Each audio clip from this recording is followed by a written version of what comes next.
આગળ સમાચારો તરફ નજર કરીએ તો ડભોઈ તાલુકાના અંતરિયાળ વિસ્તારોમાં બસ સેવાનો અભાવ હોય જેના કારણે વિદ્યાર્થીઓને ગામડામાંથી શાળામાં આવવા માટે તકલીફ પડી રહી છે।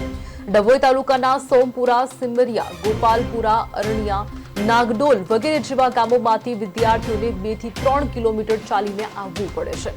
કઈ રીતે ભણશે ગુજરાત? એક તરફ ગુજરાત સરકાર બાળકોને અભ્યાસ કરાવવાની વાતો કરી રહી છે, બીજી તરફ એસટી બસ સુવિધા પૂરતા પ્રમાણમાં ન હોવાથી જેના કારણે અવરજવર કરતા માટે વિદ્યાર્થીઓને મુશ્કેલીનો સામનો કરવો પડી રહ્યો છે। સમયસર બસ આવતી નથી જેના કારણે શાળામાં આવવામાં મોડું થાય છે, જેના કારણે અભ્યાસ પણ બગડે છે। પૈસા ખર્ચીને પાસ કઢાવ્યા છતાં પણ બસ સમયસર આવે ના તો કોઈ કામ લાગે નહીં। મહત્વનું છે કે ડભોઈ તાલુકાના છેવાડાના આવેલા ગામડાઓમાં વહેલી તકે સરકાર બસની સુવિધાઓ કરાવે અને વિદ્યાર્થીઓના ટાઈમે બસ મૂકવામાં આવે તો વિદ્યાર્થીઓને અવરજવર કરવા માટે તકલીફનો સામનો ન કરવો પડે।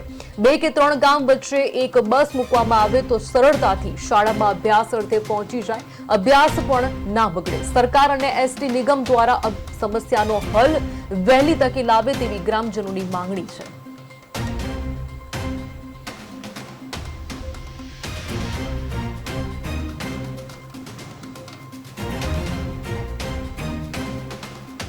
ડભોઈ તાલુકાના અંતરિયાળ ગામોમાંથી અમે ઘણા વિદ્યાર્થીઓ અહીં અભ્યાસ કરવા આવીએ છીએ દયારામ સ્કૂલમાં, અને અમારી ત્યાં બસો આવતી નથી। કોઈક વાર આવે તો બધી ફૂલ આવે છે અને કોઈક વાર લટકીને આવવું પડે છે અમારે। તો સરકારને વિનંતી છે અમારી કે બસો જલ્દીથી મુકાવે, અને અમારે જ્યારે તકલીફ પડે છે, વરસાદ એવું વાતાવરણ હોય ત્યારે બહુ જ અહીંયા કીચડ બીચડ હોય છે, તો થોડું સ્વચ્છતા બી જાળવવાની સરકારને નમ્ર વિનંતી। અને બસો મુકાવવા માટે અરજી આપી અમે, પણ હજુ સુધી કંઈ રિસ્પોન્સ નથી આવ્યો। ડભોઈ તાલુકાના અંતરિયાળ ગામોમાં બસ આવી શકતી નથી, જેના કારણે અમને લોકોને સ્કૂલમાં આવવાનું બહુ અઘરું પડે છે।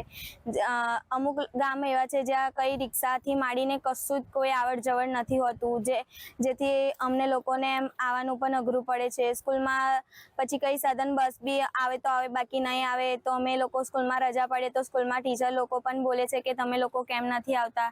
તો અમે અરજી આપીને પણ ડેપોમાં થાકી ગયા કે અમને બસ મૂકો, પણ એ લોકો કંઈ કરવા જ રાજી નથી। ડભોઈ તાલુકાના અંતરિયાળ ગામોમાંથી અમે ઘણા વિદ્યાર્થીઓ અહીં અભ્યાસ કરવા આવીએ છીએ દયારામ સ્કૂલમાં, અને અમારી ત્યાં બસો આવતી નથી। કોઈક વાર આવે તો બધી ફૂલ આવે છે અને કોઈક વાર લટકીને આવવું પડે છે અમારે। તો સરકારને વિનંતી છે અમારી કે બસો જલ્દીથી મુકાવે, અને અમારે જ્યારે તકલીફ પડે છે, વરસાદ એવું વાતાવરણ હોય ત્યારે બહુ જ અહીંયા કીચડ બીચડ હોય છે, તો થોડું સ્વચ્છતા બી જાળવવાની સરકારને નમ્ર વિનંતી। અને બસો મુકાવવા માટે અરજી આપી અમે, પણ હજુ સુધી કંઈ રિસ્પોન્સ નથી આવ્યો। ડભોઈ તાલુકાના અંતરિયાળ ગામોમાં બસ આવી શકતી નથી, જેના કારણે અમને લોકોને સ્કૂલમાં આવવાનું બહુ અઘરું પડે છે।